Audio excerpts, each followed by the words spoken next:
Magandang araw sa inyo mga kaibigan. Itong ating almusalita sa araw na ito, November 23. Ang ebanghelyo natin is Luke 20:27 to 40.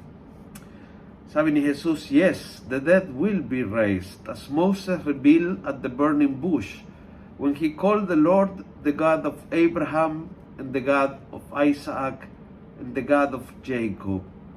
For God is God of the living and not of the dead. For to Him, everyone is alive."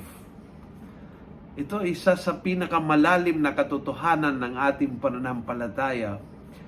Ang ating buhay ay eternal. We live forever. Tayo lahat ay mamamatay, pero hindi mananatiling patay.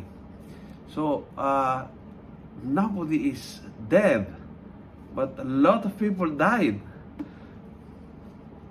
Transitional lang yan eh. Dinadaanan lang yan. Ang kamatayan ay parang isang pinto that you cross into life eternal. Kung ikaw ay patungong langit, this is eternal life of happiness sa piling ng Diyos, kasama mga mahal mo sa buhay na nasa langit. So, that will be powerful, full of joy, full of peace, fulfillment.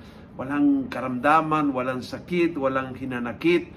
That will be beautiful and forever. Kung ikaw ay tumalikod sa Panginoon, ayaw sa Kanya, you deny and you live your life na parang walang Diyos, posible na pupunta sa impyerno, and that is also eternal. Eternal life separated from God, and that might be terrible, emotionally terrible, but life is eternal. Yun ang point ng ating Panginoon.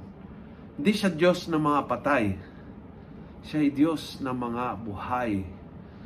Buhay tayo ngayon, and if we ever need to cross that door na tinawag na kamatayan, saglit lang yan eh. Is pagtawid para pumasok tayo sa buhay na walang hanggan.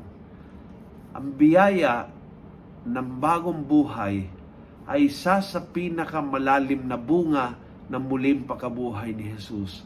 Dahil sa Kanya, we have victory over every problem and struggle we encounter in life, and we have life forever. And that's incredible. That's incredible. Please pass it on. Kwento mo sa iba. Punuin natin ng good news ang social media. Gawin natin viral, araw-araw ang salita ng Diyos. And God bless.